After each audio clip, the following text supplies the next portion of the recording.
이어 우리나라를 찾은 낸시 펠로시 미국 하원 의장에게 우리 측이 의전 결례를 범했다는 논란이 불거졌습니다. 공항에 도착할 때 마중 나간 사람이 없었고 대통령과 면담도 성사되지 않았다는 등 정치권에서 갑론을박이 오갔습니다. 김경수 기자가 보도합니다. 밤늦게 오산 공군기지에 도착해 전용기에서 내리는 펠로시 미 하원 의장을 조촐한 인원이 맞이합니다.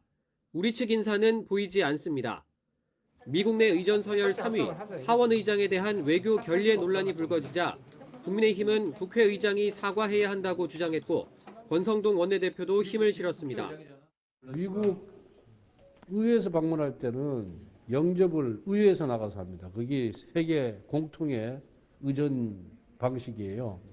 그렇기 때문에 행정부에서 나가지 않은 건 당연한 거고 국회에서 나가야 되는 것이 원칙이다.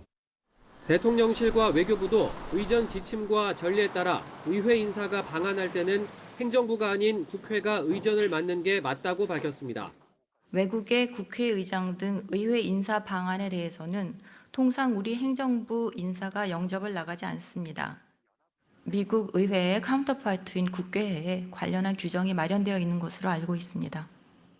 이에 대해 국회 측 관계자는 미국 측이 영접을 사양한 것이고 회동 내내 분위기가 좋았다며 펠로시 의장이 의전으로 불쾌해했다는 보도는 이해할 수 없다고 반박했습니다.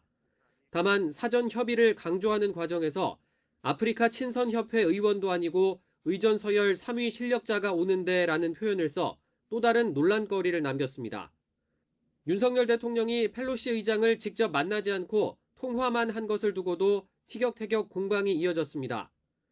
국민의힘 유승민 전 의원은 윤 대통령이 대학로 연극 뒤풀이까지 가면서 동맹국 의회 1인자는 왜 안 만나는지 이해할 수 없다고 지적했고 민주당은 대통령실이 아마추어 외교를 보이고 있다고 날을 세웠습니다.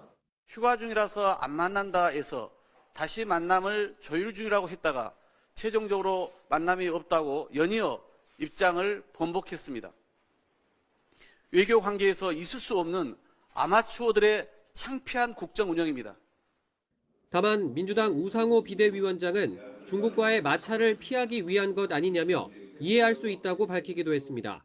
지금 중국하고 상당한 마찰을 빚고 지금 한국을 방문하시는 거라서 저는 대통령께서 낸시 펠로시 의장을 꼭 만나지 않아도 크게 문제는 없다 저는 이렇게 생각합니다.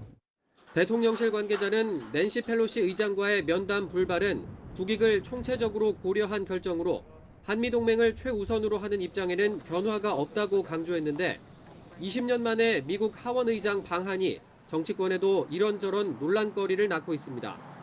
YTN 김경수입니다.